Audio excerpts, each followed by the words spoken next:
Hey everybody, it's Austin Ward once again here at Lettermen Row for a BuckIQ. It's Zach Bourne, so you know that we're doing our defensive breakdown. Do it every week.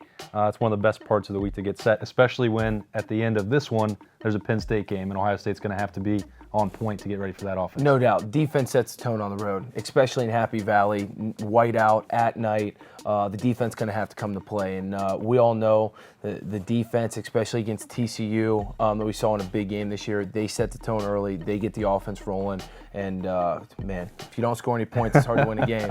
I don't know how much, Zach, we can really take out of rolling over Tulane. Ohio State gives up just 6 points. There were a couple of big plays, but nothing too crazy. But I thought maybe there would be some value, a mobile quarterback, some option looks, maybe to get ready for what Trace McSorley can do with his legs. There were. You saw some triple option looks that Penn State is definitely going to give Ohio State this week. The quarterback run is kind of the key to any offensive stop when they're prolific like the Penn State offense. You can't account for Trace McSorley running the designated quarterback runs that we've seen with JT Barrett over the years. So what Penn State is going to give Ohio State is a different look than what they've seen this year, but they're going to see what they saw with Tulane is going to give them a little bit of a head start in the Penn State week. All right, so let's look at a couple of those plays and how Ohio State handled that against Tulane as they get ready for Penn State. Let's roll the tape. Tulane as he goes to work on first down. Banks on the keep, and Banks buried in the backfield by Chase Young. All right, Zach, so here's an example. This is the first play of the game for Tulane. They're throwing this unique look. Chase Young blows it up, but it's not just a one-man defending the option. It takes a lot of guys, right? It is. You can see here, Chase Young, they don't block this guy. He's essentially the read guy. This is who the quarterback's going to read is Chase Young.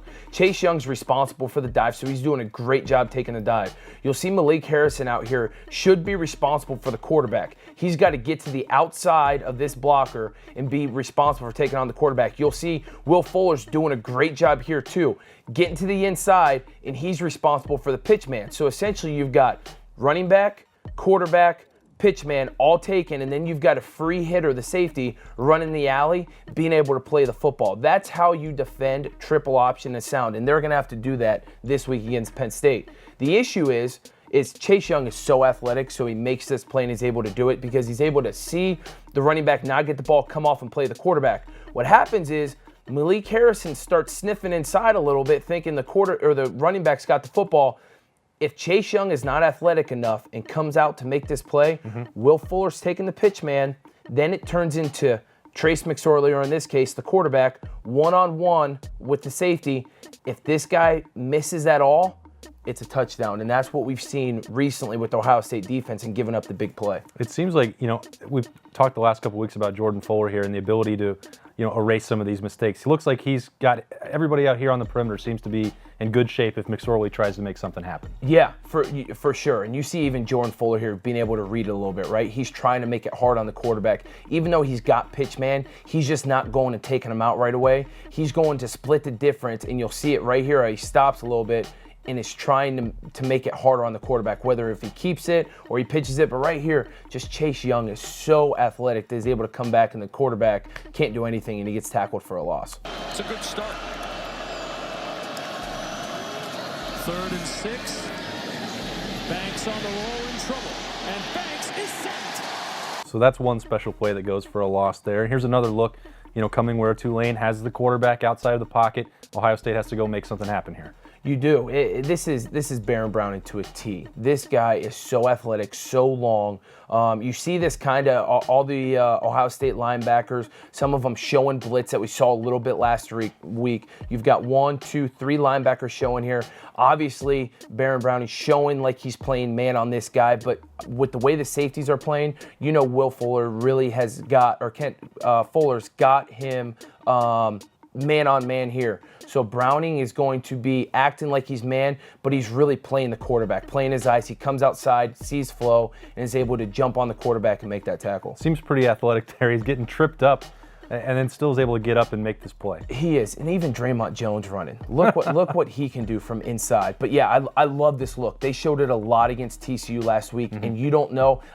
Sometimes last week they were dropping the guys. You saw it in the interception that Draymond Jones had on the shuffle play. But here, Browning's the quarterback spy, is able to come off and make a play on a quarterback that, hey, I think people realized he was more athletic than what they thought going into the football game. 2nd down 15. Off play action, bodies flying all over the place. Banks able to break free and just tripped up. So now you have an example here, Zach. I added one more where it's not the hugest gain in the world. It's not one of the explosive plays, but to me, it looked like one that maybe if it's Trace McSorley, it is a bigger hit. This is, and we talked about earlier, the quarterback run is something that is so hard to defend as a defense, especially when you're swarming around. With this next week, you cannot, as a linebacker, cannot jump and get in the air. So many quarterbacks will pump fake to get you off your feet just so they can take off. Browning really has to go through the running back if he's going through him, or just go after number one. Go after the quarterback. Next week, go after McSorley. Because if you get up in the air, you can see mobile quarterbacks can make you miss once you get in the air, and they're so dangerous with their feet. He's essentially the spy again. We've seen it. He's athletic. He's long. He's going to be the spy a good amount. So he sees the quarterback's going to pass, so he's going to bring it, knows he's not getting out. Stay on your feet.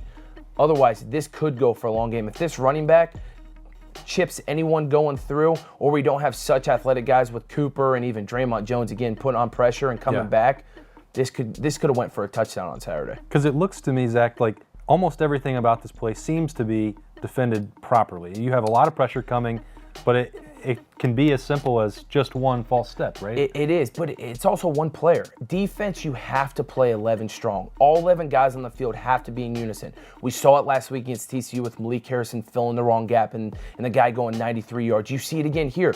There's pressure on the outside. There's pressure in the middle.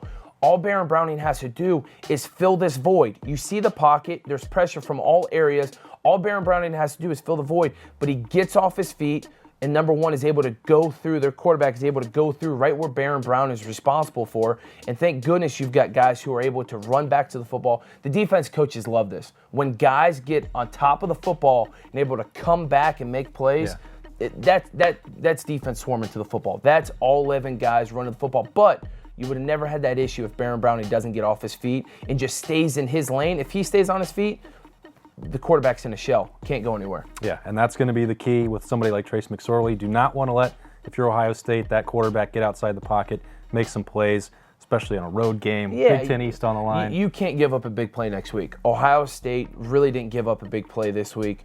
They did give up a touchdown drive, but it was against a Tulane team. Next week in Happy Valley, you cannot give up a big play because those big plays they just hit you even harder. Yep. You know, those big touchdown throws that we've seen Trace McSorley have, the runs, the kickoff returns that we've seen Penn State have against us. Yep. You cannot give that up, especially in Happy Valley at night. You have to be sound. You have to have all 11 guys running to the football and doing their job. The stakes are high, and we will be back next week to see just how well the Buckeyes handle the Nittany Lions and Trace McSorley. Zach Bourne will be here for BuckIQ. I'm Austin Ward for Lettermen Row. We'll see you next week.